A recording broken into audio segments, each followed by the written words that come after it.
views and opinions expressed in this program are those of the participants and do not necessarily reflect the views of BronxNet or the program underwriters.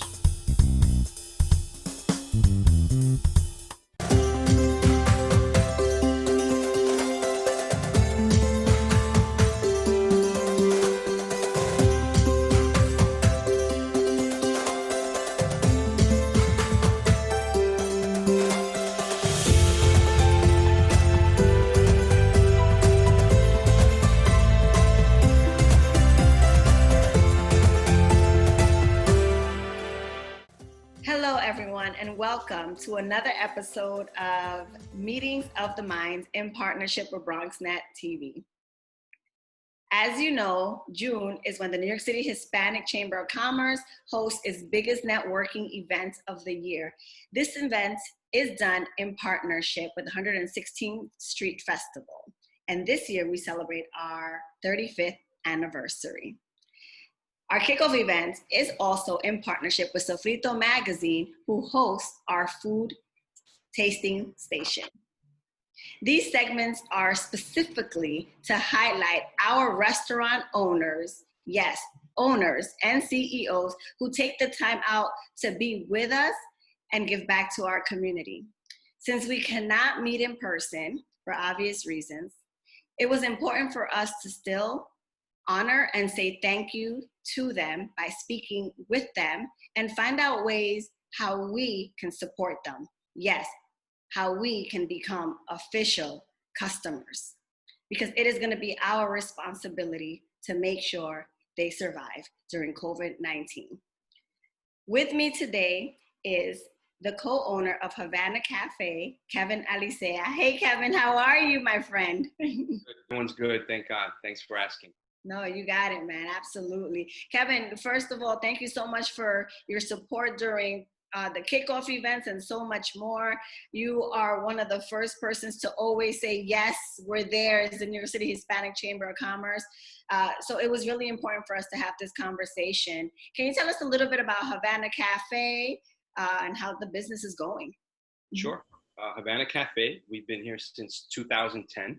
Mm-hmm. We have two locations right now, one East Tremont Avenue and one on Castle Hill Avenue. Mm-hmm. We've since branched off to Havana Catering, which does quite a bit of work, both on and off premise, institutional. We do private catering, we do events. So we've stayed pretty busy throughout, the last 4 months. It goes without saying, it's been difficult.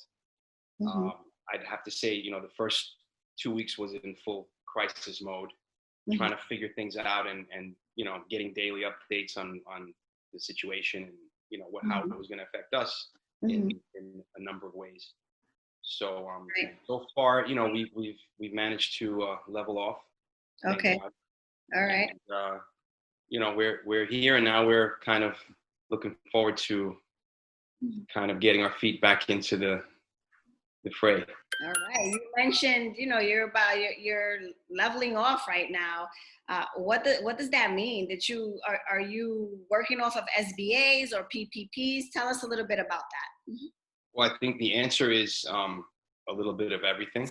And most small businesses, probably all of them, I would say, work off of some kind of credit, either with their vendors, with their bank, with various ways of the way you get through the year, through the ebb and flow of business. And when you get hit out of left field with a 95% drop in business from one day to the next, you kind of have a trail of bills. You have a trail of bills and with your vendors and with your various accounts that you have open, with payroll, with taxes, the list goes on and on for any business. And trying to figure that out in a situation like this, which is unprecedented. Right. Businesses were faced with the same thing. And I think for us, it was really a combination of the resources that were made available to us through the PPP loan, through really our vendors being understanding and patient, our landlord, even our staff, our managers who were all like, what do we have to do? Everybody pitched in to kind of help the business as a whole get through that first 2 months, 6 weeks to 2 months. And, we didn't have all those things, we may not be around. today, to be honest with you. It took pretty much a collective effort from everyone that's involved in our business, directly and indirectly. And that speaks volumes of the relationships that you have built throughout these years. The fact that your vendors, even your landlord, even your staff understood that we're all in this together, and it almost appears that they are loyal to you and your character. So kudos to you on that one, my friend. What was the point of, did you have to get creative with your business at all during this time? Yes, at 100%. We had to rethink pretty much the way we function. There's, we're built specifically for dining in. Our takeout was kind of, ancillary. It was an afterthought for us because people wanted it. So we kind of got on board. We were hesitant to deal with platforms in the beginning. And ultimately we wound up getting on board because that's just what, your clientele dictates a lot of the way you go about business. So when it comes to doing takeout exclusively, it went from being maybe 10% of our business to 100% of our business. And we had to rethink the space. We had to think about safety for staff. If we were going to remain open, how do we keep them safe? And how do we keep our customers who are coming to pick up and delivery drivers and all that stuff? We had to kind of reshape the dining room. If you look at the dining room now, there's a soda fridge right in the middle of the dining room and a hot box and things you would never see in a restaurant dining room, but it's just, what we had to do to make it functional and to be able to scale up our takeout operation as quickly as possible. We have our to-go containers upstairs on dining room tables just so that they're easily accessible. We rethink our packaging. One thing I didn't mention that really helped us out was the SLA's decision to allow takeout of alcoholic beverages. It was a huge help for us. But the challenge for us was figuring out how to package it and distribute it and let people take it in a safe manner and to stay within the guidelines of what they had mandated, which was, to have a closed container of some kind that didn't spill or and part of it is for ease of use for the customer, convenience, and also to stay within the guidelines. So we spent probably a week, researching packaging, and we wound up using the pouches, which work really well, but then there's a backlog. Everyone's trying to get them. So how do you get them as quick as you can so that you can start using them? And in the interim, we had to come up with other things, containers that we would normally serve soup in. We were sending mojitos and sangria. Let me tell you, I'm smiling because you touched on something very important that we haven't touched that on this show, but that alcoholic beverage to go also made our life easier. So in terms of, we get to still taste the delicious mojitos and sangrias from our favorite restaurants, of course. So, and I also want to tell everyone that during the kickoff event, Havana Cafe always has this delicious Mojito Station. So I'm smiling because it just takes me back to that. You mentioned about, the safety precautions the safety measures that you were taking even with your employees. Did you have to have the entire place cleaned out? How did you supply them with masks? Right away we knew we had to stock up on masks and gloves, and our vendors were, again, they were helpful. And even though we had a pretty big balance with them, and they gave us credit, they extended it, they allowed us, they sourced it for us to make sure that we had as much as we needed, especially in the beginning when everybody was scrambling for the same stuff.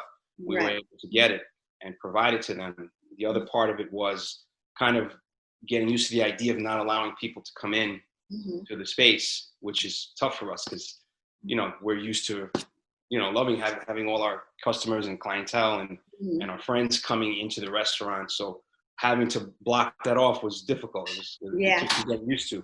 So we went from allowing them to come in a little bit to a little less to, the best idea really was to prevent anyone from coming into the space just for the safety reasons. And, we had to kind of get used to doing it that way. And we created some openings by the front of the restaurant so that people can kind of come up, kind of like a walk-up service, as opposed to coming into the restaurant. How did you choose what, I guess, third-party vendor, like a DoorDash or, you know, how did you select who to do work with and who do you work with? Mm-hmm. Well, we continued along the lines of what we were doing already, what we were comfortable with, and we had the tablets and stuff. So basically it's Grubhub and Uber Eats are the main two platforms. And then we encourage on social media as much as possible to call direct, because that's really, you know, if there's a message we can get out there of how to help support local business, especially restaurants, is to call the restaurant directly, because there's a lot of fees associated with those third parties. I will say I have to thank the local government who facilitated and really pushed to have those fees capped, which recently went into place. Mark Jonai was instrumental in that. He was kind of leading the charge, in addition to the restaurant, New York City Restaurant Alliance. And they kind of got that legislation pushed through. And I know I'm leaving some people out, but that was a big one for us when we were able to drop those fees. With all the injustice that has been happening out there in the world, on behalf of the Latino community or you yourself personally, is there any message that you want to send out there for our brothers and sisters in the African American community? Sure. I mean, we stand behind them 100%, as we always have. Kevin, how do we support you? Where do we go? What number do we dial? So the best way is, if you want to call ahead, is the best thing. 718-518-1800. That's our main line.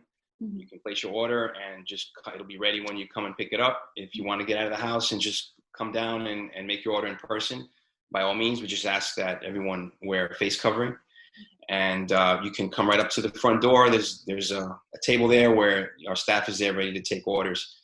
Please go out there, support Havana Cafe. It's best if we call directly for our orders. And now they have the outdoor space that will be open for phase 2. Wear your face mask, be safe, and definitely support businesses who are always there for you.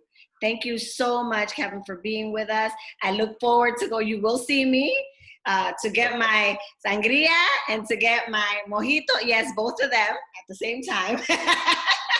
This is a mixology going on over here. But we appreciate you so much, and we wish you success. I don't want to wish you success. We know you are going to be successful because we will be there to support you each and every step of the way. So thank you again for being with us. Thank you. Thank you for having me on. You got it. Kind regards to you and the family.